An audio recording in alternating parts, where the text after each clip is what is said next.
Hey everyone, Donald J. Brower here for the Garden State HSWrestling.com podcast near fall.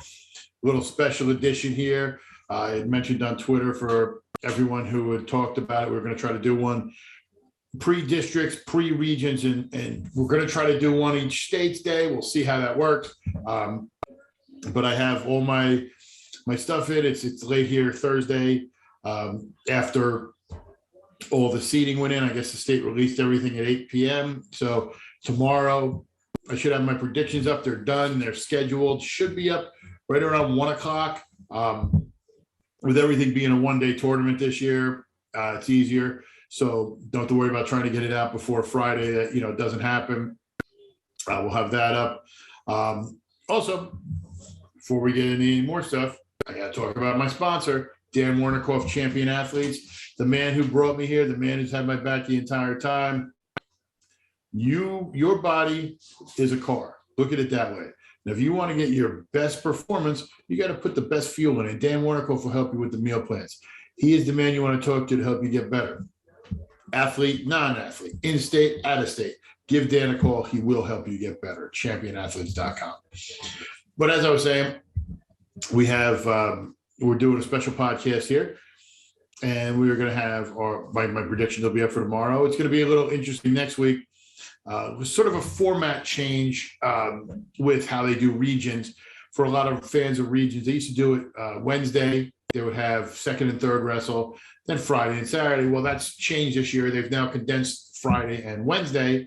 So it's a little extra longer. Not a lot of coaches are really thrilled with it just because of how long that is and when getting the kids to school. But it's kind of 6 of one, half a dozen of the other, just because of how everything breaks with how it goes. You could either go up on a Wednesday, it used to be Tuesday, which is ridiculous, but you go up on a Wednesday, and it might have been easier a little bit if the districts were kind of close to where you were, how they used to be, but they have to deal with it.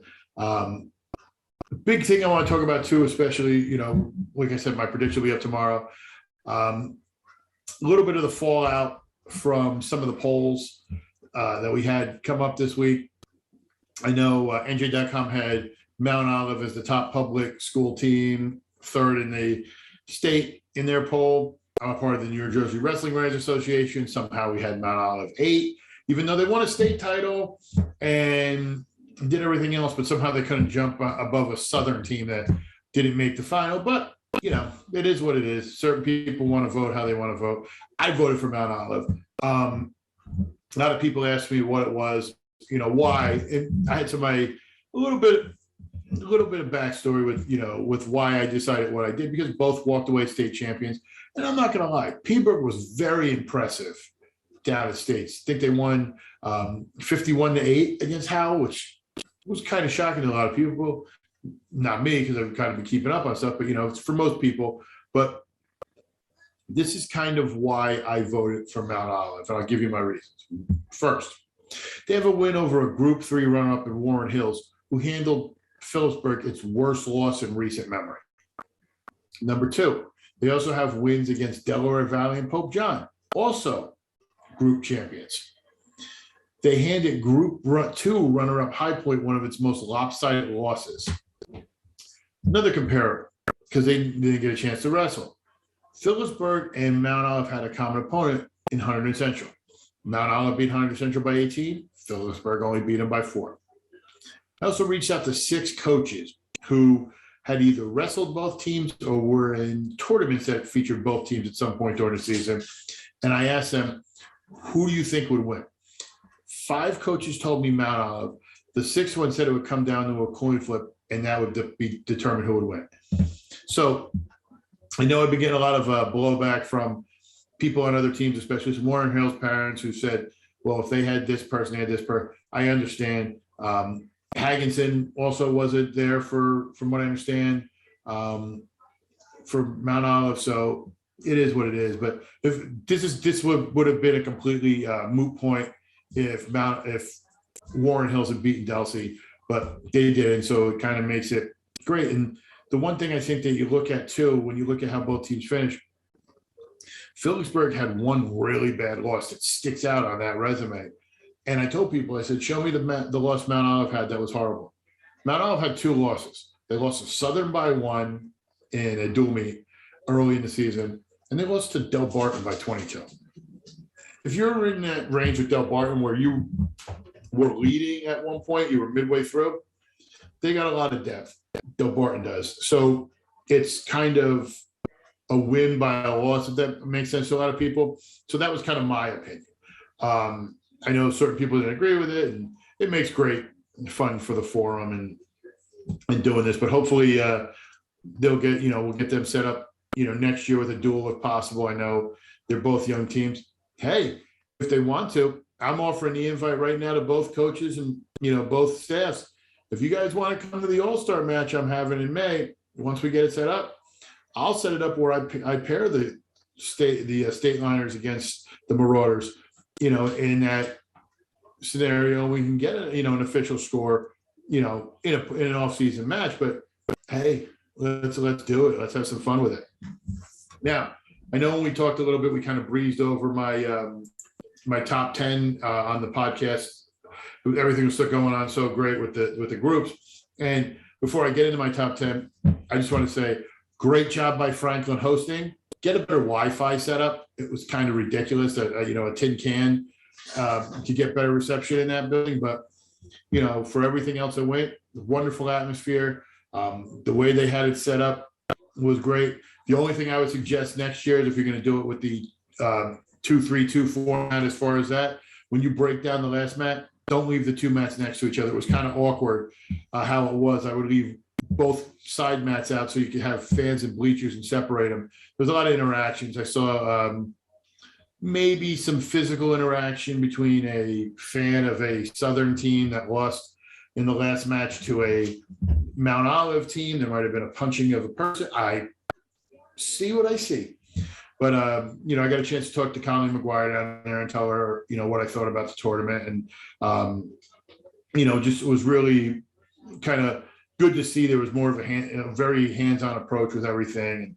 I think they, like I said, I think they did a great job with the current situation and scenario. And I don't know if there's going to be the format going forward. They've talked about it. I don't know how I feel about it, because I understand, speaking to some coaches, like I said, I spoke to some other coaches about everything going on. Some didn't like the fact that they had to wrestle 2 matches on Monday. But a lot of them also agreed they didn't want the kids to have to wrestle 2 matches for groups because it's such a long day. So it's kind of hard to pick. I mean, do you go down to 6 teams? Do you do that? Do you do top 4? You can't do top 4. There's not really a right answer, if that makes sense. There's always going to be, debate on different things and what's going to happen. But great job by Franklin. Like I said, call an IT guy. Give Jared a call. Let him come wire your school. Because, I mean, the simple fact, I couldn't even get a cell phone call in the middle of your gym. I mean, like, what are we, National Guard Armory in the middle of the mid-Atlantic? Come on. But I digress. As I said, my wrestler of the week, Danny Haws, Lenape Valley. I also have I'm going to do another wrestler of the week this week because I can. I'm breaking the rules. I don't care. He's going to be my wrestler of the week for next week. I don't care what happens this weekend. He's going to be my wrestler of the week. Anthony Muscatello from Mount Olive. I mean, to go out there, match tied, you know what you got to do. The pressure, everybody's looking at you. All the eyes are on the gym.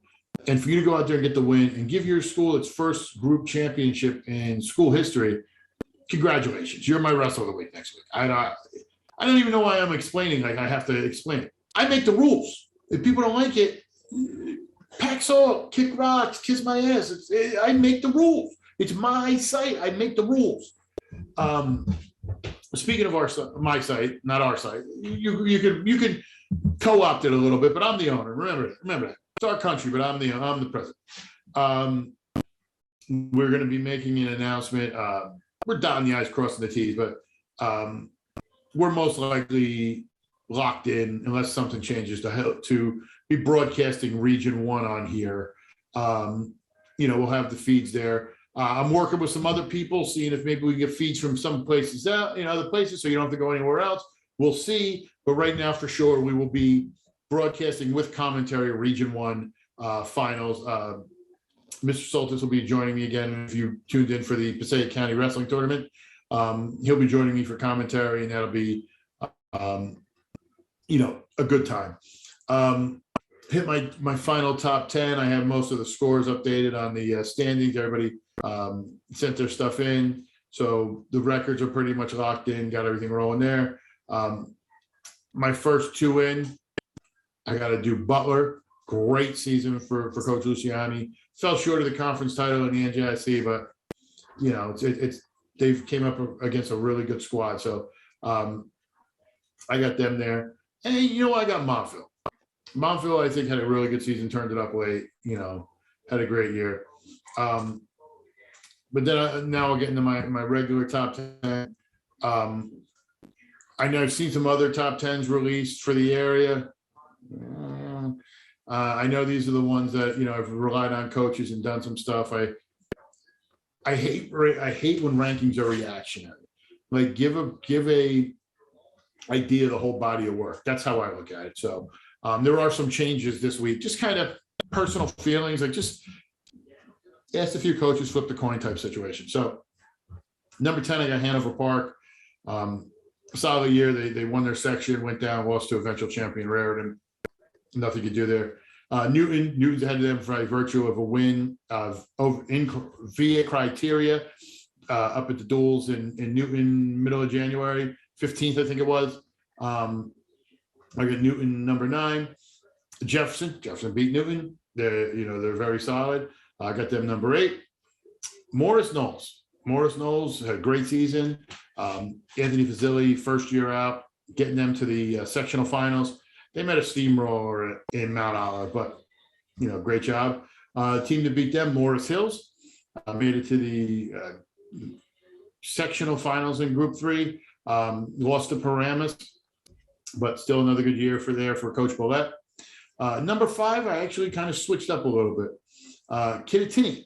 I like what Kittatinny did. They wind up going down, losing the Del Val team in the Group 1 final. But I kind of got a chance to see the next team up close, and I was kind of impressed with them. Pope John, non-public B champion. Coach Pietrowski comes back, wins a title with them. Super impressed with them. So I kind of made a flip-flop there. Top 3 are the same. You got High Point, who was the Group 2 runner-up, lost to Raritan. Mount Olive, number 2, wins their first Group 4 title, group championship of any kind. They're my number 2, and Del Barton's still my number 1. I mean, you look at Del Barton, they lost one of the best matchups, Criteria J. You understand how far you have to go down a list to get to that criteria. So that's my final top 10 of the year. And they said we did a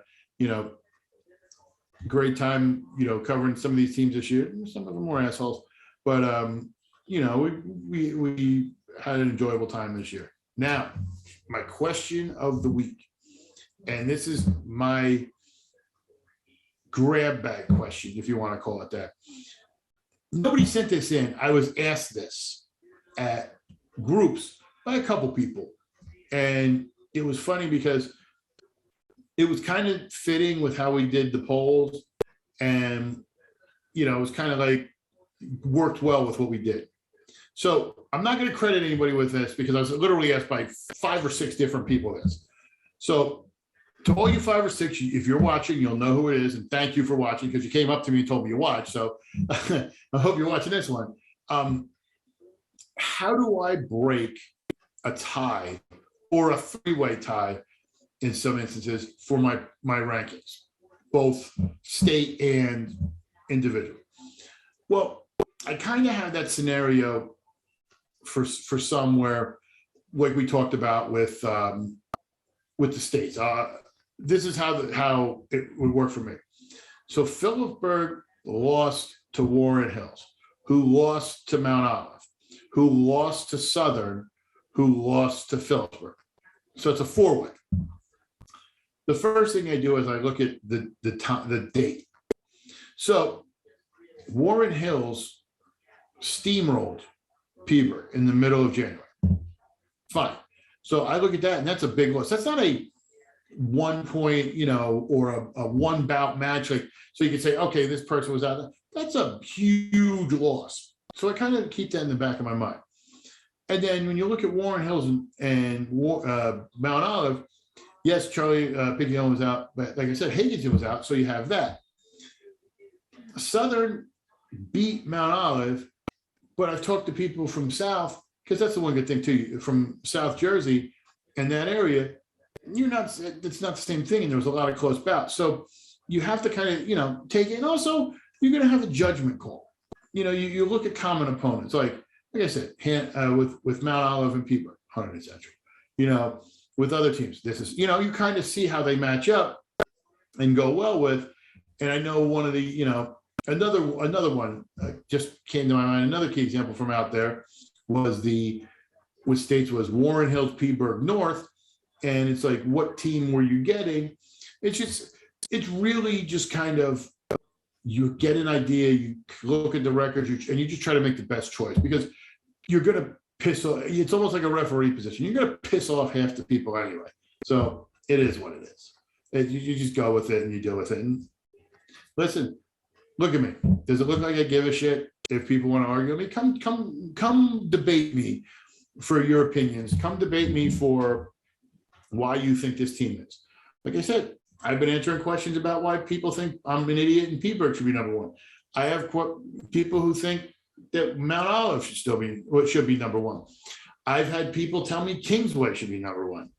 I don't know why. I have people who say that, as far as post goes, I've had people who say even with the loss, Warren Hill should. So there's always a healthy debate, and you just got to make a choice, and that's how you go with it. But like I said, we're going to have our, I'm going to most likely, looking at where everything goes, I'm most likely going to be going to a district. And the one I'm kind of keeping an eye on is, and I just looking at everybody who's there and who I cover. And I don't think it's going to be the greatest district they're going to, but has a lot of really good matchups. And I think it'll be very competitive. And you hate to go to a district like, I love covering Del Barton. They're going to run away in Nutley with that District 9. So I understand that. So the one I'm looking at, and I think it'll be a really fun district to cover, I think I'm most likely going to be at Roxbury, District 7. I'll see what I'm going to do as far as if I'm going to live blog or maybe get some video for the podcast on Sunday.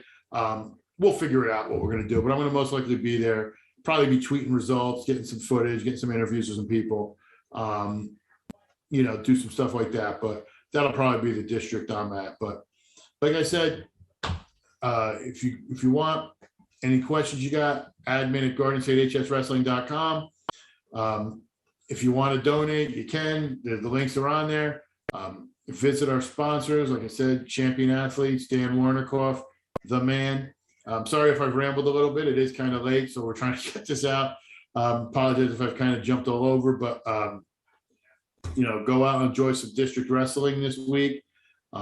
Cheer these kids on. Some of these seniors are going to move on to next week, and some of them it's the end of their wrestling career, and they'll never put a single on again. So just go out there and have fun. And for all you seniors, just go give it all on the mat. Go out there, have fun. And just leave it all out there. Don't regret anything. So that's all for us tonight. We should be back on our schedule with our other podcast. That'll be on Sunday. We don't have to worry about the Super Bowl or any of that trash. Getting in the way with everything we did. We can actually get it all done. Not Super Bowl's trash. I lost a little money, but sons of bitch and Bengals. But for Jared, the podcasting legend, I'm Donald J. Brower. We'll see you next time.